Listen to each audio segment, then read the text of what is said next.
কোরআন হাদিস খুলে দেখো পাবে সব জায়গায়।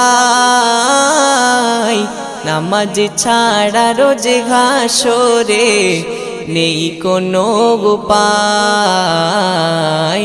নামাজ ছাড়া রোজে হাসরে নেই কোনো উপায়। কোরআন হাদিস খুলে দেখো, কোরআন হাদিস খুলে দেখো পাবে সব জায়গায়। নামাজ ছাড়া রোজ হাসরে নেই কোনো উপায়। নামাজ ছাড়া রোজ হাসরে নেই কোনো উপায়। রোজ হাসরে প্রথম প্রশ্ন, নামাজ পড়েছো না?